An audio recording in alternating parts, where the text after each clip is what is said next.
అమ్మా నాన్నలకు ఆహ్వానం పలుకుతోంది ఆనందలహరి 5-స్టార్ రిటైర్మెంట్ హోమ్స్ ఈడుపుగల్లు విజయవాడ. బండికి బండి గుండుకు గుండు అని చెప్పేసి అది ఫుల్ వైరల్ అయిపోయింది ఆ డైలాగ్. అది ఇన్స్టెంట్ గా వచ్చిందా లేకపోతే స్క్రిప్టెడ్ సార్? అసలు కేసీఆర్ కుటుంబం లెక్క నేను భాష నేర్చుకొని మాట్లాడలేండి.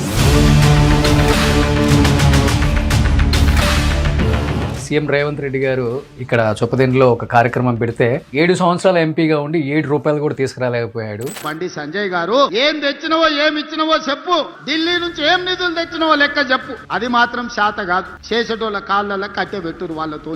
మిమ్మల్ని ఉద్దేశించి మాట్లాడిన మాటలు చాలా వైరల్ అవుతున్నాయి. ఇప్పుడు ఏం చెప్పాలనుకుంటున్నారు కాంగ్రెస్ గవర్నమెంట్? ఫస్ట్ రేవంత్ రెడ్డి గారు కరీంనగర్ 1400 కోట్లు ఇచ్చిన అన్నాడు. ఆయన గవర్నమెంట్ వచ్చి 2 సంవత్సరాలే 2500 రూపాయలు ఇవ్వడానికి చేత కాలేదు. 4 రూపాయలు పెన్షన్ ఇవ్వడానికే చేత కాలేదు. తులం బంగారం ఇవ్వడానికే చేత కాలేదు. ఆయన ఏ దేవుని ప్రమాణం చేస్తుంటే హైదరాబాద్ లో కూర్చొని ఆయనే నేను కరీంనగర్ స్మార్ట్ సిటీకి నేను అభివృద్ధికి 1400 కోట్ల రూపాయలు ఇచ్చినా అని చెప్పి ప్రమాణం చేయమని చెప్పండి. మా అభ్యర్థులందరూ డ్రాప్ చేస్తాం. వాళ్ళకి ఏకగ్రీవం ఇచ్చేస్తాం. మరి లేకుంటే ఆయనే వాళ్ళ అభ్యర్థులను డ్రాప్ చేయించి ఇవాళ మాకు ఏకగ్రీవం ఇస్తారా? సవాల్ సిద్ధం. సార్ మీరు లేదు అంటున్నారు, ఇదే బీఆర్ఎస్ రేపు బీజేపీలో విలనం అవ్వబోతుంది అంటున్నారు. కేసీఆర్ నమ్ముతుందా బీజేపీ పార్టీ? తండ్రి ఒక దిక్కు, కొడుకు ఒక దిక్కు, అల్లుడు ఒక దిక్కు, ఇంకో వియంకుని కొడుకు ఆయన ఒక దిక్కు, బిడ్డ ఒక దిక్కు. బిడ్డ మీ దిక్కు కదా, మీరు నడిపిస్తున్న బాణం అని చెప్తున్నారు ప్రతి ఒక్కళ్ళు కూడా. కవిత బయటికి రావడానికి కారణమే బీజేపీ పార్టీ. కవిత ఏమంటది? నేను బీజేపీని వదిలిపెట్ట నన్ను జైలు పంపిన బీజేపీని వదిలిపెట్టే ప్రసక్తి లేదు. మీరు లాస్ట్ టైం అమిత్ షా గారు చెప్పులు తీసిచ్చింది చెప్పాలంటే అది భక్త బానిసత్వమా అని చాలా మంది ట్రోల్ చేశారు. తెలంగాణ రాష్ట్రంలో కేసీఆర్ ప్రభుత్వంలో బానిస బతుకులు బతికింది ప్రజలు. మీరు కేంద్ర మంత్రి అయిన తర్వాత చిరంజీవి గారిని కలిసారు, ఇంటికి వెళ్ళి మర్యాద పూర్వకం కలిసారా లేకపోతే రాజకీయ కోణం ఏదైనా?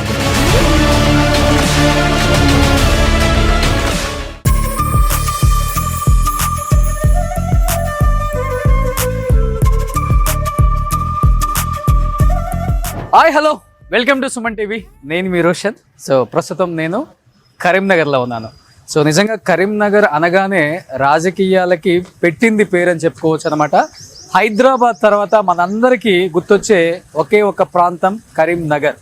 సో కరీంనగర్లో రాజకీయం అలానే ఉంటుంది, ప్రేమలు అలానే ఉంటాయి, ఆప్యాయతలు అలానే ఉంటాయి, అనురాగాలు అలానే ఉంటాయి, శత్రుత్వం కూడా అలానే ఉంటుంది అని చాలా మంది చెప్తుంటారు. బట్ ఇక్కడ రాజకీయ వైరంతో పాటు అంటే కేవలం రాజకీయాలు ఉన్నప్పుడు మాత్రమే ఇక్కడ వైరం ఉంటుంది, తర్వాత శత్రువులు కూడా మిత్రుల్లాగా కలిసిపోతుంటారు అంటుంటారు. సో అలాంటి ఒక గడ్డ అనమాట.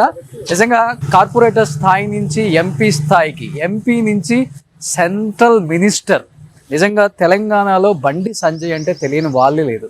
ఎందుకంటే తన ప్రాసలు అలా ఉంటాయి, తన మాట్లాడే డైలాగులు అలా ఉంటాయి. ఎప్పుడు నిత్యం ప్రజల్లో ఉండటమే కాకుండా ప్రజా సమస్యల మీద పోరాడుతున్న ఏకైక, అంటే చాలా మంది పొలిటీషియన్స్ పోరాడుతుంటారు బట్ ఆయన ఎక్కువ కనిపిస్తారు. మున్సిపల్ ఎలక్షన్స్ లో కూడా వాడ ఇల్లు తిరుగుతూ ఈసారి గట్టిగా కరీంనగర్ మున్సిపల్ ఎలక్షన్స్ ని కైవసం చేసుకోవాలన్న ఒక దృఢ సంకల్పంతో చాలా స్ట్రాంగ్ గా తిరుగుతున్నారు. బట్ ఎస్, మీ అందరికి అనిపించుంటుంది కార్పొరేటర్ ఇల్లు అయితే కాదండి, సెంట్రల్ మినిస్టర్ బండి సంజయ్ గారి ఇల్లే. ఎంత సింపుల్ గా ఉంది చూడండి. దాదాపు 40 సంవత్సరాల క్రితం కట్టిన ఇల్లు. నేను ఇంటి లోపలికి వెళ్ళిన తర్వాత షాక్ అయ్యాను అన్నమాట.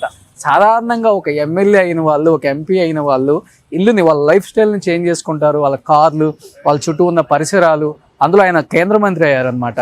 సో కేంద్ర మంత్రి అవ్వకముందు కూడా ఎంపీగా ఉన్నారనమాట. ఎప్పుడు కూడా తన లైఫ్ స్టైల్ చేంజ్ అవ్వలేదు. వాళ్ళ బ్రదర్స్ కావచ్చు, వాళ్ళ మదర్ కావచ్చు, వాళ్ళ రిలేటివ్స్లో ఉన్న వాళ్ళ అక్క పిల్లలు, వాళ్ళ పిల్లలు, వాళ్ళ అన్న పిల్లలు ఎవరైనా కావచ్చు, వాళ్ళ వృత్తుల్లో ఉంటూ ఎక్కడా కూడా వాళ్ళ ప్రొఫైల్ని మేము ఇది అనేది చూపించుకోకుండా చాలా లో ప్రొఫైల్ మెయింటైన్ చేస్తూ వాళ్ళ తమ్ముడికి మంచి పేరు తేవడమే కాకుండా వాళ్ళ నాన్నగారికి, వాళ్ళ బాబాయికి మంచి పేరు తెస్తూ ముందుకు వెళ్తున్నారు అనమాట. అలాంటి బండి సంజయ్ గారి ఇంటికి వచ్చాను. మీరు ఒకసారి లోపలికి వస్తే అర్థమవుతుంది.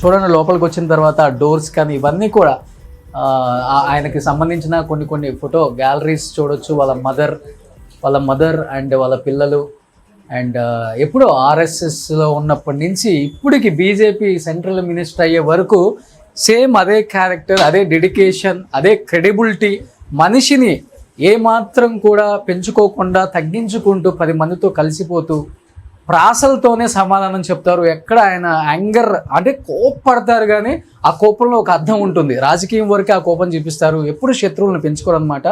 సో అక్కడ క్లియర్గా కనపడుతుంది, ఢిల్లీకి రాజైన తల్లికి కొడుకే. సో పైన మోడీ గారు వాళ్ళ మదర్ అండ్ కింద బండి సంజయ్ గారు వాళ్ళ మదర్.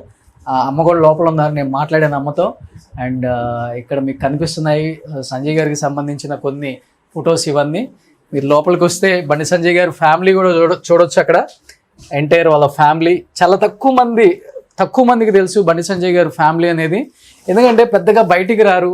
ఎవరి దగ్గర మేము పలానా సెంట్రల్ మినిస్టర్, పలానా ఎంపీ బ్రదర్స్ అని చెప్పి బిల్డప్ ఉండదు.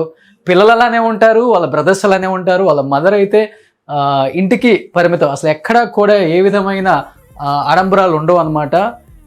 ఆ విధమైన అంటే టెంపుల్స్కి వెళ్ళినా కూడా చాలా సింపుల్గా వెళ్ళిపోతారు. ఇది వాళ్ళ ఫ్యామిలీ, కంప్లీట్ ఫ్యామిలీ మీరు చూడొచ్చు.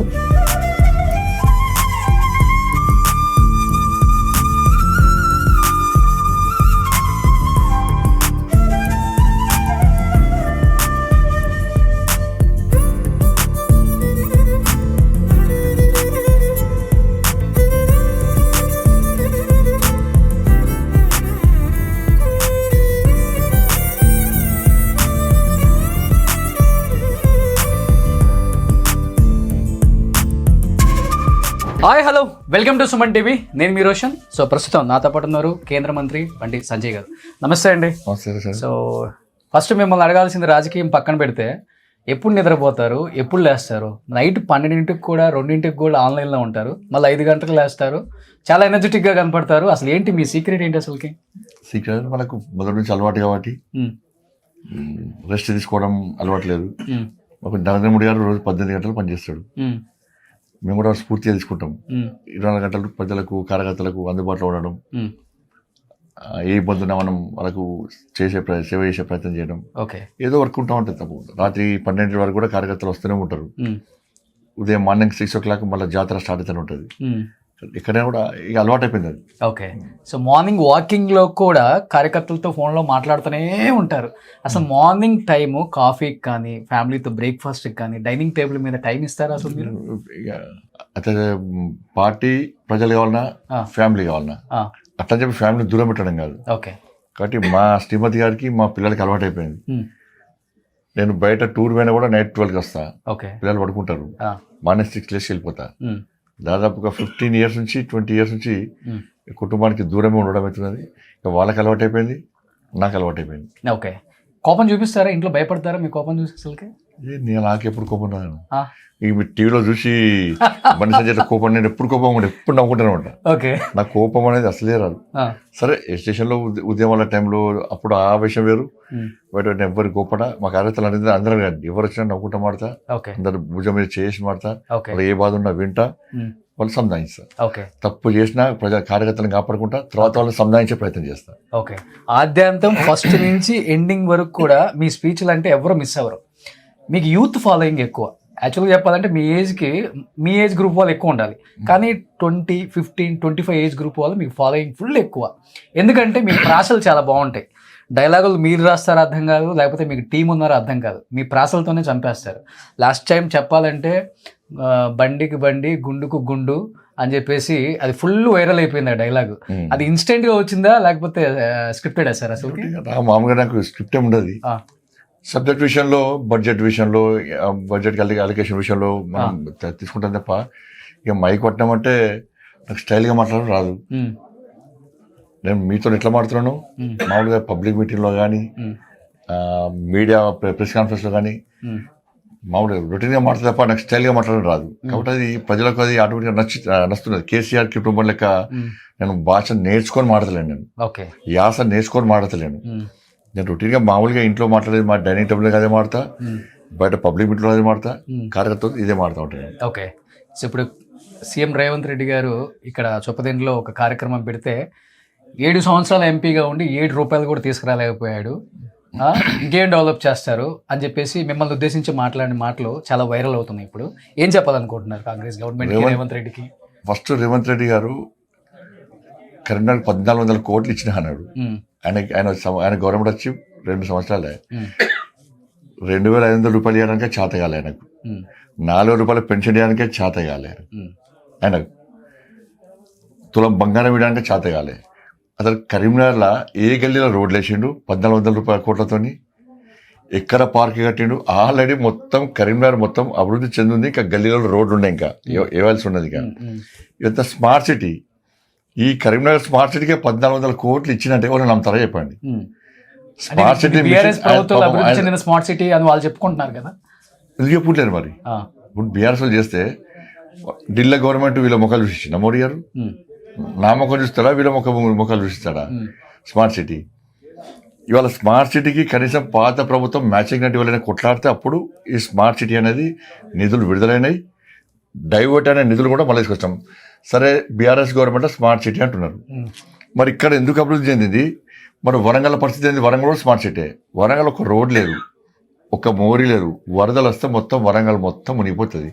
కరీంనగర్ స్మార్ట్ సిటీ ఎందుకంటే ఇక్కడ బండి సంజయ్ ఉన్నాడు కాబట్టి హైదరాబాద్లో జరిగిన మీటింగ్లో కొట్లాడి డైవర్ట్ అయినటువంటి నిధులను మళ్ళీ తీసుకొచ్చి కరీంనగర్ కేటాయించే విధంగా నేను గొడవ చేసిన కాబట్టి వారం రోజుల లోపల కరీంనగర్ కేటాయించిన నిధులు తిరిగి ఇవ్వకుంటే ఇంట్రెస్ట్తో సహా వసూలు చేస్తా అని చెప్పి మినిట్స్లో రికార్డ్ చేసిన కాబట్టి అర్బన్ డెవలప్మెంట్ కమిటీ స్టాండింగ్ కమిటీలో అప్పుడు నిధులు విడుదలైనాయి.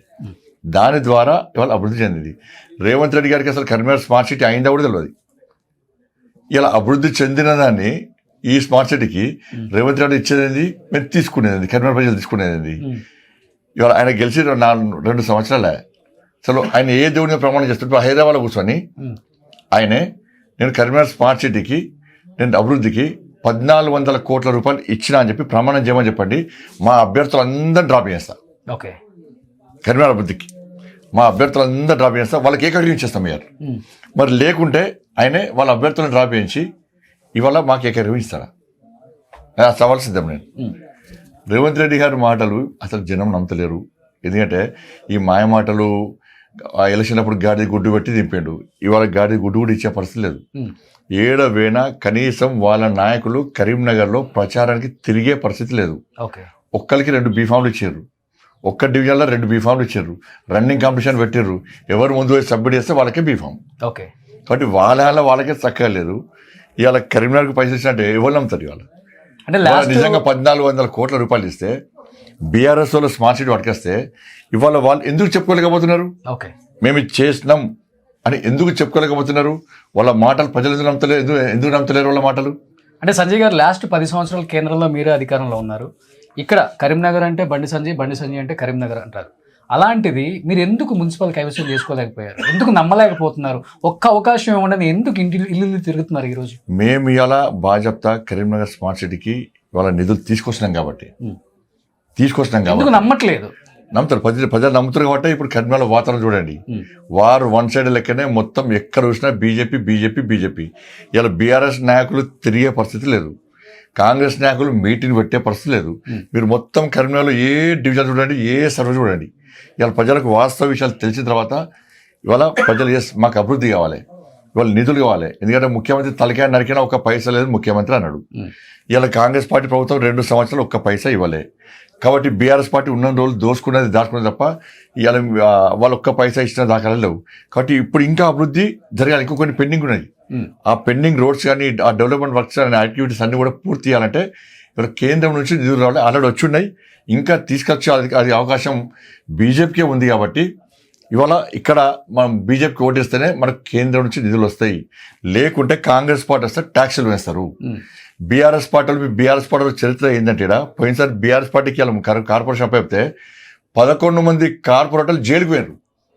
ల్యాండ్ కబ్జాలతోని ఏదో ఫ్రాడ్, ఫైనాన్స్ ఫ్రాడ్ చూసి ల్యాండ్ దొంగదందాలు లంగదాలు చేసి 11 మంది కార్పొరేటర్లు జైలుకు పోయారు. సంవత్సరం జైలుకు పోయారు.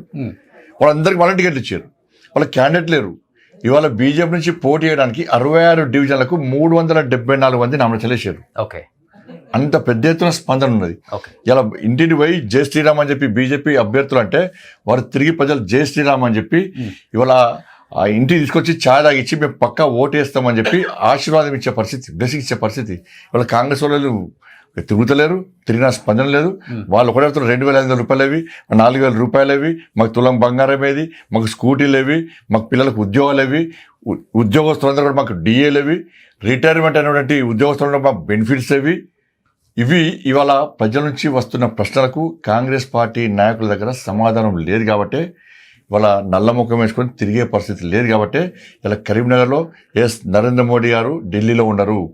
కేంద్ర ప్రభుత్వం నిధులు వస్తున్నాయి, ఆల్రెడీ వచ్చి ఉన్నాయి. 3 నెలల క్రితమే 4 నెలల క్రితమే 134 కోట్ల రూపాయలు అమృత్ పైసలను, అమృత్ నిధులు తీసుకొచ్చి కేంద్ర మంత్రిని తీసుకొచ్చి ఆల్రెడీ ప్రారంభోత్సవం చేసినాం మేము. 50 కోట్ల రూపాయలు ఆల్రెడీ మున్సిపల్ కార్పొరేషన్లో వచ్చి ఉన్నాయి. కాబట్టి ఆ నిధులు డైవర్ట్ కాదు, ప్రజలకి ఏంటంటే ఇచ్చేవానికే అధికారం ఇవ్వాలి, లేకుంటే నిధులు డైవర్ట్ అవుతాయి. కరెంటు బిల్లు కడతారు నిధులతోని, లేకుంటే శాలరీస్ ఇస్తారు నిధులతోని, లేకుంటే ట్రాక్టర్లు కొంటారు. కాబట్టి రోడ్ల కోసం వచ్చిన పైసలు రోడ్లకి వేయాలి, నీటి కోసం వచ్చిన పైసలు నీటికి వేయాలి, పార్కుల అభివృద్ధి కోసం వచ్చిన పైసలు పార్కులకి కేటాయించాలి. ఇది మోడీ గారి ప్రభుత్వం ఒక ఆలోచనతో ఒక ప్లాన్ ప్రకారం నిధులు కేటాయిస్తుంది. ఇవాళ మనం ఇక్కడ లేకుంటే కరీంనగర్ కార్పొరేషన్లో బీజేపీ లేకుంటే నిధులు డైవర్ట్ అవుతాయి. కాబట్టి ప్రజల లోపల అదే ఆలోచన, అరే నీకేదో నిధులు వస్తే అవి అన్యాక్రాంతం కావద్దు, మాకు కరీంనగర్లో ఇంకా అభివృద్ధి జరగాలి, కొన్ని ఇంకా అభివృద్ధి పనులు ఉన్నాయి, అవన్నీ జరగాలని చెప్పి ఒక ఆలోచనతో మాత్రమే ఇలా ప్రజలందరూ కసితో ఉన్నారు. ఎప్పుడు ఎలక్షన్స్ వస్తాయా ఇలా బీజేపీ అభ్యర్థులకు ఓటేయాలని చెప్పి ఒక ఆలోచనతో ప్రజలు ఉన్నారు. లాస్ట్ ఎలక్షన్స్కి ముందు బీజేపీ అధ్యక్షుడిగా ఇక్కడ ఉన్నారు. నిజంగా చెప్పాలంటే బీజేపీ పరిగెత్తింది అంటే బండి సంజయ్ అంటారు, బండి సంజయ్ వల్ల బీజేపీ స్థాయిలో ఉంది అంటారు. అదే బండి సంజయ్ని కొనసాగించుంటే 35 నుంచి 40 ఎమ్మెల్యే సీట్లు ఇక్కడ గెలిచేది. కింగ్ మేకర్గా ఉండే బీజేపీ పార్టీని ఒక్కసారిగా బండి సంజయ్ని అదే పార్టీలో ఉన్న కొంతమంది అనగదొక్కి రాజకీయం చేసిన అంశాలు చాలానే ఉన్నాయి. ఆయన బయట చెప్పుకోలేక పార్టీలో ఉండాలి కాబట్టి అణిగి మణిగి ఉన్నారు అనే మాట వాస్తవా? ఆ విషయంలో బాధపడ్డారు అసలుకి? భారతీయ జనతా పార్టీలో అనగదొక్కడము, అణిగి మణిగి ఉండడం అనేది భారతీయ జనతా పార్టీలో ఉండదు. అది ఓకే, మేమందరం పదవుల కోసము లేకుంటే ఇంకో రకంగా ఆశించి మేము పార్టీలో పనిచేస్తలేము. మేము నమ్మిన సిద్ధాంతం కోసం, సనాతన ధర్మం కోసం మేము పార్టీ నమ్మి మేము ఆ జెండా కోసం పనిచేస్తాం. కాబట్టి అటువంటి కమిట్మెంట్తో పనిచేసేటువంటి కార్యకర్తలు. 200 స్పీడ్తో వెళ్తున్న బండి సంజయ్ ఎందుకు 100 స్పీడ్కి 50 స్పీడ్కి తగ్గించారు? రకరకాల ఆలోచనలు ఉంటాయి, వాళ్ళ అనాలిసిస్ ఏందో మనకు తెలియదు కాబట్టి వాళ్ళు అనేక రకాల ఆలోచిస్తారు. కొన్నిసార్లు అనుకునే జరగకపోవచ్చు. కాబట్టి ఇప్పుడు అందరం కలిసి ఉన్నాం. బాధపడ్డారు? నేను బాధపడుతున్నాను. నేను ఎంపీ అయితే ఎప్పుడు అనుకోలే. నాకు పార్టీ ఎమ్మెల్యే 2 సార్లు ఓడిపోయినా కూడా నాకు పార్టీ ఎంపీ టికెట్ ఇచ్చింది. ఎంపీ టికెట్ ఇచ్చాక ఒకసారి గెలిచాక సెకండ్ టైం మళ్ళీ ఎంపీ టికెట్ ఇచ్చింది. నాకు రాష్ట్ర అధ్యక్షుని బాధ్యత ఇచ్చింది, జాతీయ ప్రధాన కార్యదర్శి బాధ్యత ఇచ్చింది, జాతీయ కార్యవర్గ సభ్యుని బాధ్యత ఇచ్చింది. 2వ సారి ప్రజలు గెలిపించినాక కేంద్ర మంత్రిని చేసిందాను. ఇక నాకు బాధ ఎందుకుంటా నాకు. కాబట్టి మేము ఇక్కడ బాధపడటం కాదు, బాధపడేవాడు భారతీయ జనతా పార్టీ కార్యకర్త కానే కాదు. ఏదో ఆశించి నేను పక్కా ఇదే కావాలి అనుకున్న వాళ్ళు, అటువంటి వాళ్ళు బీజేపీ కార్యకర్తలు మేము భావించాం. మేము ఏమీ ఆశించకుండా పార్టీ కోసం, ప్రజల కోసం, పార్టీ సిద్ధాంతం కోసం పనిచేసేవాడే భారతీయ జనతా పార్టీ కార్యకర్త. మీ మీద వచ్చే ట్రోల్స్ మీరు ఎంజాయ్ చేస్తారా, బాధపడుతుంటారా? నేను సోషల్ మీడియా అసలు చూడండి. అవునా? నేను అసలు సోషల్ మీడియా కూడా నేను కూడా నా పని నాకు సోషల్ మీడియా టైం ఉంటుంది. వాళ్ళు వీళ్ళు చెప్తుంటారు కదా, ఎందుకంటే లాస్ట్ టైం మీరు లాస్ట్ టైం అమిత్ షా గారి చెప్పులు తీసిచ్చింది చెప్పాలంటే అది భక్త్యా బానిసత్వమా అని చాలా మంది ట్రోల్ చేశారు. ఇప్పుడు తెలంగాణ రాష్ట్రంలో కేసీఆర్ ప్రభుత్వంలో బానిస బతుకులు బతికింది ప్రజలు. ఇలా కేసీఆర్ వస్తుంటే, ఇవాళ మీరు సిరిసిల్లలో కేటీఆర్ వస్తుంటే హుజూరానికి ఇట్లా అంతకుముందు ఒక రాజుల కాలంలో ఇట్లా ఉండేవాళ్ళు, చెప్పులు నెత్తిపెట్టుకుని ఉండేవాళ్ళు. అంతకంటే హీనమైన బతుకులు బతికినాం మేము. ఆ రోజు ఏం జరిగిందో, ఎట్లా చేసారో వాళ్ళకి తెలుసు, దాన్ని ఎట్లా క్రియేట్ చేసారో తెలుసు. అయినా ఇప్పుడు గురువు ఉంటాడు, గురువు కాళ్ళు మొక్కడం ఏమో తప్పది. అమిత్ షా గారు నా గురువు, కానీ బీఆర్ఎస్లో కాలు గుంజే కల్చర్ మాది కాదు, కాలు గుంజే కల్చర్ మాది కాదు. ఇక వాళ్ళ బీఆర్ఎస్ అంతా అవుటెడ్ కేసు, దాన్ని ఏం లేదు. బీఆర్ఎస్ తెలంగాణలో ఏముండదు, అతి త్వరలో బీఆర్ఎస్. సార్ మీరు లేదు అంటున్నారు, ఇదే బీఆర్ఎస్ రేపు బీజేపీలో విలనం అవ్వబోతుంది అంటున్నారు. కేసీఆర్ నమ్ముతుందా బీజేపీ పార్టీ? కేసీఆర్ ఏడం కొడుతుంది సార్, మీకు బయటికి వచ్చే పరిస్థితి లేదు, మాట్లాడే పరిస్థితి లేదు, ఆయనకు చేతన అయితే లేదు. ఆయనకి ఏడొస్తారు రాజకీయాలకు, బయటికి ఏడొస్తారు ఇక. కానీ బీఆర్ఎస్ మీకు ఎక్కడ కనబడుతుందా? ఓకే, తండ్రి ఒక దిక్కు, కొడుకు ఒక దిక్కు, అల్లుడు ఒక దిక్కు, ఇంకో వియంకుని కొడుకు ఆయన ఒక దిక్కు, బిడ్డ ఒక దిక్కు. కుక్కలు చెప్పిన బిడ్డ విస్తరణ మీ లెక్క దిక్కు కదా మీరు నడిపిస్తున్న బాణం అని చెప్తున్నారు ప్రతి ఒక్కళ్ళు కూడా. బయటికి తీసుకొచ్చింది కూడా బీజేపీ హస్తం ఉంది. కవిత బయటికి రావడానికి కారణమే బీజేపీ పార్టీ. కవిత ఏమంటది, నేను బీజేపీని వదిలిపెట్ట నన్ను జైలు పంపిన బీజేపీని వదిలిపెట్టే ప్రసక్తి లేదు, బీఆర్ఎస్ బీజేపీ కుమ్మక్కే జైలుకు పంపిరని ఆయమంటది. ప్రతి ఎలక్షన్స్ అప్పుడు కూడా ఇదే కామెంట్. ఏమంటే బీఆర్ఎస్ ఏమంటారు, కాంగ్రెస్ బీజేపీ ఒకటే అంటారు. కాంగ్రెస్ ఏమంటారు, బీఆర్ఎస్ అంటారు కాంగ్రెస్ బీజేపీ ఒకటి అంటారు, కాంగ్రెస్ బీఆర్ఎస్ బీజేపీ ఒకటి అంటారు. కానీ ఇవన్నీ ప్రజలు నమ్మతలేరు. ఇలా ప్రజలకు తెలంగాణ రాష్ట్రంలో డబుల్ ఇంజన్ సర్కార్ రావాలి. ఇప్పుడు ఆంధ్రప్రదేశ్ రాష్ట్రం ఎట్లా అభివృద్ధి చెందుతుందో ఈసారి మేము పోయినసారి పొరపాటు చేసినాం. మేము ఈసారి డబుల్ ఇంజన్ సర్కార్ వస్తే మాకు నిధులు వస్తాయి, ఇక్కడ ఏదో నీళ్లు నిధులు నియామకాలు చెప్పి ఒక ఆలోచనతో ఇలా తెలంగాణ రాష్ట్రాన్ని సాధించుకున్నామో దానికి భిన్నంగా ఇక్కడ పాలన కొనసాగుతున్నాయి 2014 నుంచి ఇప్పటివరకు కూడా. కాబట్టి ఈసారి డబుల్ ఇంజన్ సర్కార్ వస్తేనే ఇవాళ అటువంటి పాలన ముందుకు వస్తుంది, మా ఆశయాలు నెరవేరుతాయి, ఆ లక్ష్యాన్ని చేరుకుంటామని చెప్పి ప్రజల ఆలోచన ఉంది. కాబట్టి 100% 2028లో ఎప్పుడు ఎన్నికలు జరిగినా కూడా తెలంగాణ రాష్ట్రంలో వచ్చేది డబుల్ ఇంజన్ సర్కార్. ఓకే, రేవంత్ రెడ్డిని ఢీకొట్టే శక్తి ఉందా బీజేపీ పార్టీకి? రేవంత్ రెడ్డి మేమింటి కూడా కాదు, వాళ్ళే ఢీకొంటారు పార్టీలో. ఓకే, దాన్ని చూస్తే ముఖ్యమంత్రి కోసం ఎట్లా కొట్లాడుతూ చూస్తారు కదా. కాంగ్రెస్ పార్టీ వాళ్ళు ఒక్కడి గుర్తుకు వేసిపోయి కాంగ్రెస్ పార్టీ వాళ్ళు వాళ్ళ పార్టీని వాళ్ళ ప్రభుత్వాన్ని ఖతం చేసే అవకాశం ఇంకోటి ఏరు, వాళ్ళే వేసుకుంటారు. మా అదృష్ట అవకాశం ఇంకోటి వాళ్ళే వేసుకుంటారు. అది okay. So last and final గా ఏం చెప్పాలనుకుంటున్నారు కరీంనగర్ వాసులకి? ఇవాళ వాస్తవ విషయాలేందో ఒక బుక్ ద్వారా మీటింగ్ పంపించినాం. ఇవాళ కేంద్ర ప్రభుత్వము నిధులు ఇవ్వడానికి సిద్ధంగా ఉంది. కేంద్రం ఇచ్చే నిధులను న్యాయబద్ధంగా నిజాయితీగా నిబద్ధతతోని ఇవాళ అభివృద్ధి సంక్షేమ పథకాలకు అందించాలంటే, మీ గల్లీలు అభివృద్ధి చెందాలంటే, మీ బస్తీలు అభివృద్ధి చెందాలంటే, మీకు కనీస సౌకర్యాలు కల్పించబడాలంటే ఇవాళ భారతీయ జనతా పార్టీకి అవకాశం ఇవ్వండి. కాంగ్రెస్కు అధికారం ఇస్తే ఇవాళ ట్యాక్సీలు పెంచి ఇలా అభివృద్ధి చేయాలని చూస్తున్నారు. ఇవాళ బీఆర్ఎస్ పార్టీ ఇక్కడ లేదు అక్కడ లేదు, వాళ్ళ పరిస్థితి నా ఘర్కా నా ఘాట్కా అన్న పరిస్థితి వాళ్ళది ఉన్నది. కాబట్టి మంచి అవకాశం, ఒక సువర్ణ అవకాశం. మీరు బీజేపీ అభ్యర్థులను గెలిపించండి, కరీంనగర్ మేయర్ను మాకు అప్పగించండి. ఇవాళ అభివృద్ధి ఎంతో మేము చూపిస్తాం. కాంగ్రెస్ వస్తే వరదల నీళ్ళతోని కరీంనగర్ కొట్టుకుపోతుంది, బీజేపీ వస్తే వరదల్లా నిధులు వస్తాయి. దాన్ని గుర్తుంచుకొని భారతీయ జనతా పార్టీకి అవకాశం ఇవ్వండి. మా అభ్యర్థులను ఆశీర్వదించండి, స్వాగతించండి. 11వ తారీఖు జరిగేటువంటి ఎన్నికల్లో పువ్వు గుర్తు మీద ఓటేసి గెలిపించాల్సిందిగా కరీంనగర్ ఓటర్ మహాశయులందరికీ విజ్ఞప్తి చేస్తున్నాం. జై శ్రీరామ్. సంజయ్ గారు, ఒక్క మాట, మీరు కేంద్ర మంత్రి అయిన తర్వాత చిరంజీవి గారిని కలిసారు, ఇంటికి వెళ్ళి మర్యాదపూర్వకంగా కలిసారా లేకపోతే రాజకీయ కోణం ఏదైనా ఉంది దాంట్లో? అసలు మర్యాదపూర్వకంగా కలిసాను, అంతకుముందు కలవాల్సి ఉండే. ఏం చెప్పారు? మనకి అవార్డ్స్ మరి చేస్తారు, మామూలుగా చిచ్చాడు మాట్లాడే తప్ప వేరే ప్రత్యేకత ఏముండేది. మధ్యలో సార్ నేను గెలిచిన తర్వాత వారు కంగారు చెప్పారు, ఎప్పటి నుంచో కలుద్దాం అనుకుంటున్నాం అంటే, సరే నేనే వస్తాను సార్ అని చెప్పి నేను పోయి ఇవన్నీ కలవడం జరిగింది. ఓకే, హ్యాపీ ఫీల్ అయ్యారా? వారు హ్యాపీ ఫీల్ అయ్యారు, నేను హ్యాపీ ఫీల్ అయ్యాను. ఎందుకంటే చిరంజీవి గారు అభిమాని నేను. ఓకే, స్కూల్ చిన్నప్పటి నుంచి కూడా ఇంటర్మీడియట్ స్కూల్ చిరంజీవి గారు అభిమాని. చిరంజీవి గారి పోస్టర్స్ ఉంటాయి, ఇవి అరుస్తుం అని ఖైదీ అని పోస్టర్స్ ఉంటాయి, నా బుక్స్ మీద వేసుకుంటున్నప్పుడు నేను. ఓకే, అంత అభిమానం చిరంజీవి గారు అంటే. సినిమాలు చూస్తుంటారు అయితే? అప్పుడు సినిమాలు చూసినాం, స్టూడెంట్స్ లైఫ్ సినిమాలు చూసినాం. ఇప్పుడు సినిమాలు చూసినప్పుడు అప్పుడు సినిమాలు చూసినప్పుడు సినిమా చూపిస్తున్నాం. Thank you sir. సార్, కానీ పవన్ కళ్యాణ్ పార్టీ కూడా ఇక్కడ బరిలో దిగబోతుంది, ఏం చెప్తారు? పవన్ బీజేపీ ఒకటే, బీజేపీ పవన్ ఒకటే అంటారు, అసలు ఏంటి దానికి ఇద్దరి మధ్య ఎలా ఉంటుంది అసలు? మా రాష్ట్ర అధ్యక్షుల వారు మా కిషన్ రెడ్డి గారు ఆల్రెడీ పవన్ కళ్యాణ్ తో మాట్లాడారు. ఏం జరిగిందో నాకు తెలియదు కాబట్టి దాని మీద కామెంట్ చేయడం మంచిది కాదు. మీ ఇద్దరికి మంచి అండర్స్టాండింగ్, బాండింగ్, ఫ్రెండ్షిప్ బాగుంటుందా? పవన్ కళ్యాణ్ నాతో మంచి ఉంటారు, నేను వారితో మంచిగా ఉంటాను. ఓకే, కలిసినప్పుడు రాజకీయం మాట్లాడతారా? బయట మీటింగ్ లో వచ్చుకుని తప్ప పర్సనల్ ఎప్పుడు కలవదు. ఒకసారి స్టార్టింగ్ లో అధ్యక్షుడు వేరే తప్ప మళ్ళీ ఇప్పుడు కలవలేదు. Okay, thank you sir, thank you so much. Me busy schedule లో కూడా మీరు అంత దూరం వచ్చారు. మీరు thank you so much. Thank you. Suman టీవీలో మీ పర్సనల్ అండ్ బిజినెస్ ప్రమోషన్స్ కోసం కింది నెంబర్ కి కాంటాక్ట్ చేయండి.